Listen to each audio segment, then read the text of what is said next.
तो guys, GLD humanities में आपका स्वागत है दोबारा। और आज ये दूसरी वीडियो आपके लिए मैं लेकर आया हूँ, क्योंकि किताब पढ़ने से पहले ज़रूरी है एक स्ट्रेटजी सेट कर लेना। बिना स्ट्रेटजी के काम नहीं बनेगा, और इसलिए मैं आपके लिए आज दूसरे दिन का स्ट्रेटजी लेके आया हूँ। 3-4 वीडियो हमारी इस पे होगी, जिससे कि आप पढ़ने से पहले, एग्ज़ाम देने से पहले एक अपना पूरा स्ट्रेटजी सेट कर लें कि कैसे आप अच्छा नंबर ला सकते हैं। यहाँ पे लिखा है एसएसटी कैसे पढ़ें, कि एक बार पढ़ें और याद हो जाए। क्या है इसका मतलब? कई बच्चे पढ़ते हैं, कई बार पढ़ते हैं, फिर कहते हैं सर भूल गए, याद नहीं हो रहा है, हैं? जैसे आपने देखा इतिहास की बुक में, अगर क्लास 12 की बात करते हैं तो 4 चैप्टर है पहले बुक में। बच्चे हड़प्पा पढ़ते हैं, फिर दूसरा चैप्टर पढ़ते हैं राजा किशन और नगर, फिर हड़प्पा भूल जाते हैं। और इसलिए हम आपके लिए एक ऐसी स्ट्रेटजी लेकर आए हैं कि पढ़ने के साथ अगर ये काम आप करते हैं तो आप कभी नहीं भूलेंगे, और एग्जाम में आपके ऊपर बिल्कुल भी वेटेज नहीं होगा। ठीक है, तो आइए समझते हैं कि क्या क्या करना है इसमें। पहला है पावरफुल हुक में क्या हम करेंगे। ठीक है, अब यहाँ लिखा है एक स्टूडेंट 4 घंटे पढ़ता है, एग्जाम में 60 नंबर लाता है। दूसरा स्टूडेंट सिर्फ 1.5 घंटे पढ़ता है और 95+ स्कोर करता है। फर्क किस चीज का है? क्या पहला बच्चा कमजोर है? नहीं, इसमें फर्क है सिस्टम का। पढ़ाई का सिस्टम क्या है? इंटेलिजेंस। 2 वर्क होते हैं, एक कहते हैं हम हार्ड वर्क और दूसरा कहते हैं स्मार्ट वर्क। हार्ड वर्क करने से सफलता मिलती तो है, पर जितनी मिलनी चाहिए उतनी नहीं मिलती। अगर हम स्मार्ट वर्क करते हैं तो हमको कम मेहनत करना पड़ता है और सफलता ज़्यादा मिलती है। तो देखते हैं वो वर्क कौन सा है जिसको आपको करना है। अगर हम बात करें प्रॉब्लम कहाँ है, 4 बड़ी गलतियां जो आप लोग करते हैं, जो आपको नहीं करनी है, उन गलतियों पे हम फोकस करेंगे। ये ऐसी गलतियां हैं जिसकी वजह से आपका रिजल्ट खराब होता है। पिछली बार कई बच्चे थे जो काफ़ी तेज थे पढ़ने में, और किसी का भी 82-83% नहीं आया, 76, 79, 80 के आसपास रुक गए। उसका कारण क्या है? पहला है चैप्टर को रटना। वो रटना स्टार्ट कर देते हैं।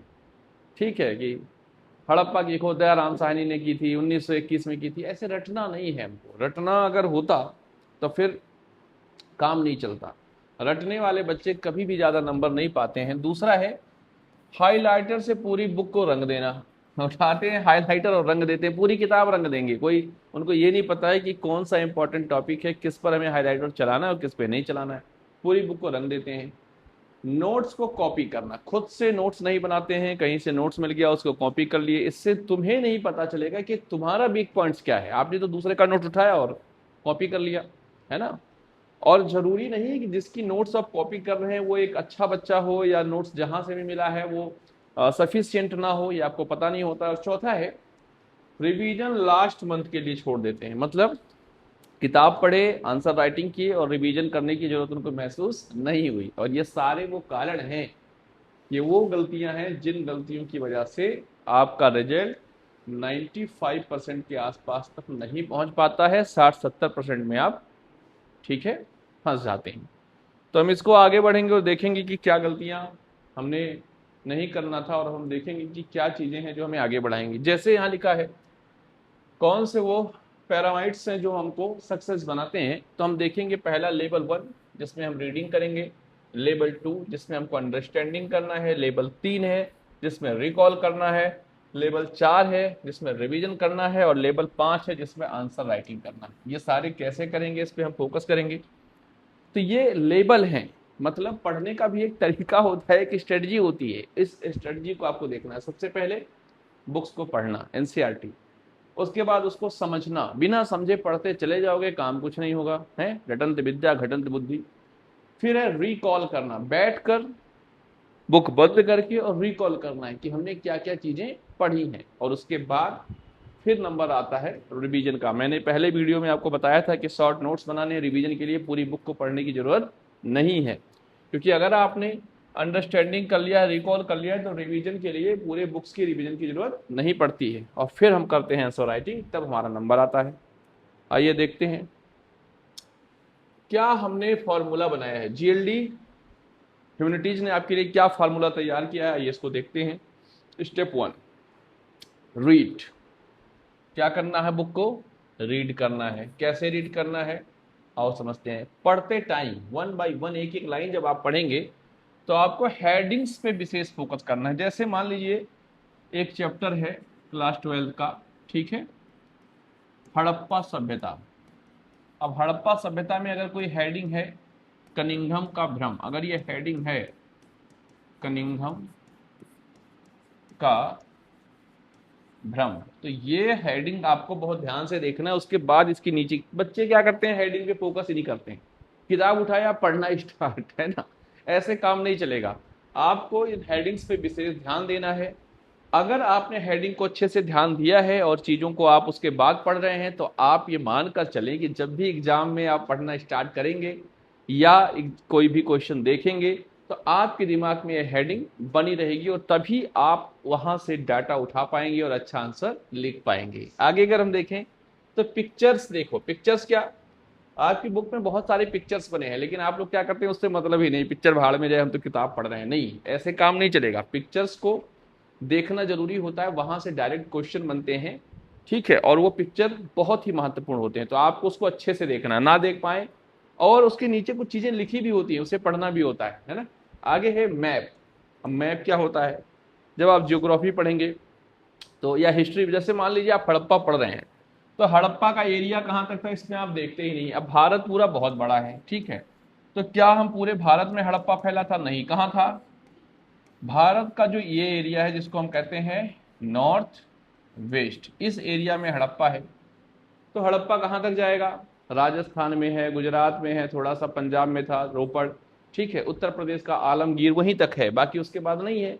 तो वो मैपिंग जरूरी है, जिससे आप, अगर आप मैप देखते हैं तो आप वहां की जियोग्राफी से परिचित होंगे, और अगर आप वहां की जियोग्राफी से परिचित हैं तो वहां का जो पर्यावरण है, क्या चीजें प्रोड्यूस हो रही हैं, क्या नहीं हो रही है, कहाँ से व्यापार। अब मान लो हड़प्पा अगर भारत के नॉर्थ ईस्ट में है, तो वो चाइना व्यापार करने तो नहीं जाएगा, है ना, किधर है, अगर गुजरात राजस्थान के साइड में है तो उसको क्या बे ऑफ बंगाल मिलेगा, नहीं, क्या मिलेगा, अरब सागर। वहां से कहां जाएगा, चाइना जाएगा, नहीं जाएगा, कहां जाएगा, ईरान जाएगा। इसलिए मैप को देखने से रटने वाला जो टेंशन है वो समाप्त होगा और आपके दिमाग में एक सीधा सीधा पूरा जियोग्राफी क्रिएट हो जाएगा। जो व्यापार कहाँ करेगी हड़प्पा सभ्यता, पूरा का पूरा चीज आपको रटने की जरूरत नहीं है, डायरेक्ट आपके मैप में एक चीजें क्रिएट हो जाएंगी। इसलिए मैप्स देखना जरूरी है। और उसके बाद होता है टाइम लाइन। पढ़ रहे हैं, टाइम का पता ही नहीं है, ऊपर किताब में क्यों लिखा है कोई चीज की 600 बीसी से 600 एडी, या हड़प्पा में क्यों लिखा है 2600 से 1900। हड़प्पा तो बहुत पुराने से नए तक आएगा, लेकिन जो मेन टाइम पीरियड है वो कितना दे रखा है, 2600 से 1900, क्यों ऐसा दे रखा है, अब आप उसको देखेंगे ही नहीं तो आपको उत्तर में कभी भी अच्छा नंबर नहीं मिलेगा। ये सारे वो चीजें हैं जो एक अच्छा आंसर राइटिंग क्रिएट करती हैं। ये आपका पहला स्टेप है, इसको ध्यान से देख लें और स्क्रीनशॉट लेना चाहें तो ले लें। दूसरा फॉर्मूला 2 है हमारा, स्टेप 2 है जीएलडी एसएसटी का, अंडरस्टैंड। किन चीजों को अंडरस्टैंड करना है, जो पैराग्राफ आप पढ़ रहे हैं उस पैराग्राफ को अगर आप अंडरस्टैंड नहीं कर पा रहे हैं, आप गूगल करिए, किसी की वीडियो देखिए, कहीं से भी, लेकिन बार बार बिना अंडरस्टैंड किए उसको पढ़ना बेवकूफ़ी होती है और ये आपको नहीं करना है, ठीक है।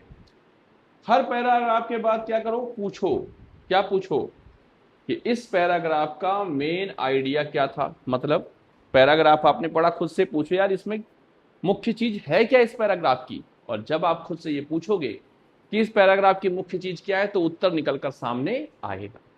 जैसे कनिंघम का भ्रम मैंने लिखा था, आपने पूरा पढ़ लिया, फिर आप पूछोगे यार इस पैराग्राफ में था क्या, मेन चीज क्या है इसका, तब पता चलेगा कि जो मेन चीज है वो ये है कि कनिंघम लिखित साक्ष्यों पे भरोसा करता था और यही उसका भ्रम था, खत्म, उसको रटने की जरूरत ही नहीं है। इसलिए इस स्टेप को फॉलो करने से आपका जो अंडरस्टैंडिंग है वो बिल्कुल क्लियर हो जाएगा। अगला अगर हम बात करें जीएलडी एसएसटी का, स्टेप 3 क्या करना है, रिकॉल। रिकॉल कैसे करते हैं, अब बच्चे क्या करते हैं, किताब पढ़े, फिर नींद आने लगी, फिर why this Cola way ready करके बुक बंद कर दी। नहीं, ऐसे नहीं करना है। आपने कोई बुक पढ़ा, कोई चैप्टर पढ़ा, कोई पैराग्राफ पढ़ा, ठीक है, फिर बुक को क्या करना है, बंद कर दो। बंद करने के बाद रिकॉल करो।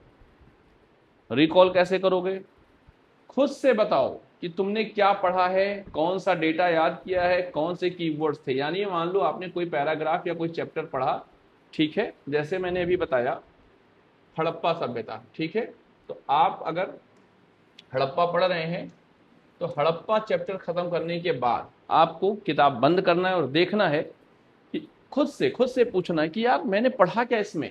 ठीक है, पहले ये पूछो तो 3-4 हेडिंग आपके दिमाग में क्रिएट होगी, ये एग्जाम में जाके दिमाग को हिट करती है, ये बहुत साइंटिफिक चीज है। तो जब आपने किताब बंद किया, खुद से पूछा क्या पढ़ा यार हड़प्पा में, मैंने तो हड़प्पा की खोज पढ़ी, हड़प्पा की विशेषताएं पढ़ी, हड़प्पा का व्यापार पढ़ा, और फिर क्या डेटा इसमें था, डेट्स जो इंपॉर्टेंट थी, कौन कौन सी डेट्स थी, कौन कौन सा डेटा था उसमें।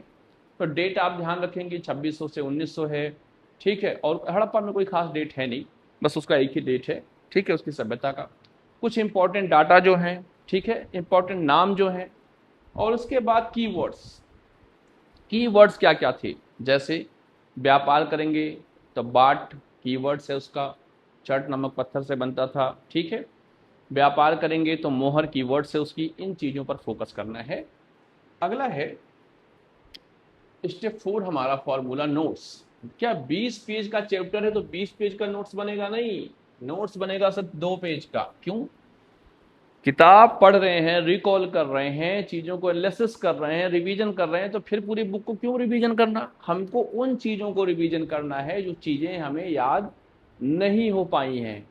डेटा क्लियर है, अगर कॉन्सेप्ट क्लियर है, अगर व्यापार कहाँ से हो रहा है, ये सब क्लियर है, तो क्या पूरा लिखोगे बैठ के? नहीं, सिर्फ 2 पेज का नोट्स बनेगा, और ये वो नोट्स होगा जिसमें महत्वपूर्ण डेटा होंगे जो आपको एग्जाम में क्विक रिवीजन के लिए मदद करते हैं। समझ गए?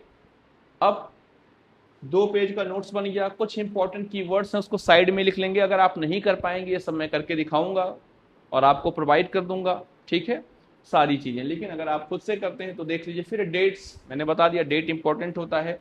कभी भी आंसर राइटिंग करते समय अगर आप डेट के साथ इंट्रोडक्शन देते हैं तो आपके उत्तर की वैल्यू बढ़ जाती है। उसके बाद क्या लिखा है, इंपॉर्टेंट टर्म्स और कंडीशंस उसमें क्या थे उसको ध्यान में रखना है। फिर है फ्लो चार्ट। फ्लो चार्ट बहुत इंपॉर्टेंट चीज है। अगर आप देखेंगे तो सपोर्ट मटेरियल मिलता है आपको किताबों से, और आपने देखा होगा उसकी आंसर राइटिंग जो है फ्लो चार्ट बेस्ड होती है। तो क्या सरकार बेवकूफ है जो स्कूलों में आपको वो बुक दी है कि इसको देखिए? नहीं, फ्लो चार्ट कभी भी आपके नंबर को इंक्रीज करने की क्षमता रखती है। अगर आप आंसर राइटिंग में फ्लो चार्ट का इस्तेमाल करते हैं तो आपको लिखना भी कम पड़ेगा, आपके ऊपर प्रेशर भी कम आएगा, और आपका नंबर भी ज्यादा आएगा। अब ये फ्लो चार्ट कैसे बनते हैं, किस उत्तर में इसका यूज, सारे। अब एक बात ये भी है, कुछ बच्चे फ्लो चार्ट, कोई भी क्वेश्चन हो सब में फ्लो चार्ट नहीं, हर क्वेश्चन का अपना क्राइटेरिया होता है, उसकी अपनी जरूरत होती है। तो ये फ्लो चार्ट कहाँ कहाँ बनेंगे मैं आपको समझाऊंगा, लेकिन स्टेप 4 में आपको इन चीजों को ध्यान रखना है। अगर आप स्क्रीनशॉट लेना चाहते हैं तो ले लें। अब बढ़ेंगे आगे। फॉर्मूला 5, स्टेप 5 में क्या चीजें, रिवीजन रूल क्या करना है, day 1, day 3, day 7, daily daily नहीं पढ़ना है। एक दिन के बाद, 2 दिन के बाद रिवीजन कीजिए। पहला दिन रिवीजन किया आपने, फिर तीसरे दिन, फिर 7वें दिन, फिर 15वें दिन, फिर 30वें दिन। मतलब रिवीजन पहले जल्दी करना है और फिर टाइम बढ़ाते जाना है। ठीक है, यानी एक ये फॉर्मूला है कि पहला चैप्टर आपने पढ़ा, तीसरे दिन रिवीजन किया, फिर उसके बाद 7वें दिन रिवीजन किया उसी चैप्टर को, मतलब जो नोट्स आपने बनाया ना वो, उसकी मैं बात कर रहा हूँ। फिर आपने 15वें दिन, फिर 30वें दिन। अब इसके बाद रिवीजन नहीं करना है। फिर आप एग्जाम में बैठेंगे, चीजें रटी होंगी दिमाग में, कोई दिक्कत नहीं होगा। अब मुझे बताओ, 2 पेज का नोट्स अगर आपने ये रिवीजन कर लिया तो क्या भूलेंगे? लेकिन बच्चे क्या करते हैं, 10 बार किताब पढ़ेंगे, पूरी किताब पढ़ेंगे, एग्जाम में जाएंगे उत्तर नहीं लिख पाएंगे। और इसलिए आपको मेरे फॉर्मूले को फॉलो करना जरूरी, बड़ा मेहनत से बनता है। इसलिए चीजों को लाइक करें, शेयर करें, सब्सक्राइब करें। ये नया चैनल सिर्फ SST वाले बच्चों के लिए बनाया गया है जो 9th से 12th हैं। तो ये आपकी भी जिम्मेदारी है कि चैनल को, इसको ग्रो करें, जिससे मैं आपके लिए और चीजें लेकर आऊं। आगे अगर हम बढ़ें तो इसमें क्या लिखा है, live demonstration class 12th history Harappa है मान लीजिए। तो क्या क्या करना है आपको, पहले रीड करना है, फिर अभी मैंने बताया था अंडरस्टैंड का तरीका, अंडरस्टैंड करना है, फिर किताब बंद करके रिकॉल करना है, उसके बाद तब जान के नोट्स क्रिएट करना है। अब यहां जब इतना आप कर लेंगे ना तो हड़प्पा भूलने वाला आपके दिमाग से नहीं है। लेकिन हम क्या करते हैं, ये सब नहीं करते हैं। किताब उठाए, पढ़ लिए, फिर कहेंगे सर क्वेश्चन भेज दो, हम उत्तर लिख लें। काम नहीं चलने वाला है, इसको फॉलो करना ही पड़ेगा। ठीक है, स्क्रीनशॉट लेना चाहें तो आप ले सकते हैं, ये फॉर्मूला है। और इसके बाद हम देखेंगे सीक्रेट ऑफ 95% प्लस स्टूडेंट, ऐसे स्टूडेंट जो 95% लेकर आते हैं, उनका सीक्रेट क्या है? उनके नोट्स 1 से 2 पेज के होते हैं।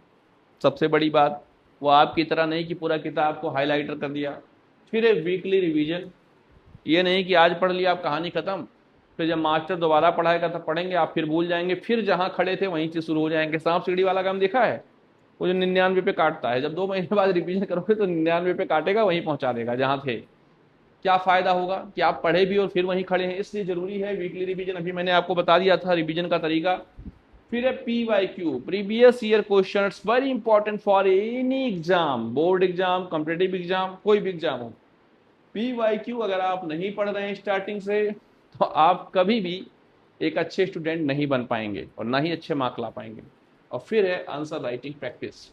अब बच्चे ये तो करते ही नहीं, उनको लगता है ये तो सीधे एग्जाम में लिख के आएंगे, हमें क्या जरूरत है आंसर राइटिंग करने की है, हम तो डायरेक्ट विवेकानंद पैदा हुए हैं। ऐसा नहीं करना है आपको, इसलिए स्क्रीनशॉट लेके इसको देख लीजिए, ये स्टेप है और इसी स्टेप से आप चलेंगे तो ऐसे स्टूडेंट में शामिल हो जाएंगे जो 95% लेकर आते हैं। और फिर है ये आपको होमवर्क का चैलेंज, क्या क्या आपको करना है, ये आपके लिए चैलेंज, आप देख लीजिए। रीड, फिर रिकॉल, फिर नोट, फिर रिवीजन, ठीक है। और ये है आपका मिशन 95% स्टार्ट फ्रॉम टुडे। इस दूसरी वीडियो से आपका ये मिशन आज स्टार्ट किया जा रहा है। ये चीज आप देख लें, स्क्रीनशॉट ले लें, नोट डाउन कर लें। अब आज से आप इसी स्टाइल में पढ़ेंगे, हर चैप्टर को इसी तरीके से रेडी करेंगे। आप यकीन मानिए जब रिजल्ट आएगा ना, तो आप भी देखेंगे, आपके घर वाले भी देखेंगे और आपके पड़ोसी देख देख के जलेंगे। समझ गए? इस फार्मूले को रेडी करेंगे, आपका जीवन अच्छा होगा, आपका नंबर आएगा, मुझे क्या मिठाई खिला देना है। तो इन चीज़ों को रेडी कर लो। आगे नेक्स्ट वीडियो टीजर, अब ये आपको मैं पहले ही बता दे रहा हूँ जिससे आप उत्साहित रहें। ये एक ऐसा फॉर्मूला है जो आज तक आपको किसी ने नहीं बताया होगा। 5 इंद्रियों का हम इस्तेमाल कैसे करेंगे सृष्टि याद करने में। अब तुम कहोगे कि ये क्या सर आप जो है कोई ज्योतिषी वोतिषी है क्या, जादू टोना सिखा रहे हैं? नहीं, हम क्या करते हैं, आंखों से देखते हैं, हाथों से लिखते हैं, कान से सुनते हैं। लेकिन आप सोचो 6 इंद्रियां होती, मैं 5 की बात कर रहा हूं, छठे की इसमें नीड है नहीं। अगर हम 5 इंद्रियों का इस्तेमाल करें किसी चैप्टर को पढ़ने के लिए, तो सोचो कितना तेजी से वो चीज आपको लर्न हो जाएगा, आप भूलोगे ही नहीं। अब आप सोचोगे ये कहां से हम पढ़े, हमें तो आता नहीं। ये नेक्स्ट वीडियो में मैं आपको बताऊंगा कि हमारी जो समस्त इंद्रियां हैं, अगर हम उसको एक जगह फोकस कर लियो, कैसे करेंगे ये मेरा काम है सिखाना। तब आप देखना कि आपका रिजल्ट कैसा आता है। Okay, thank you, bye.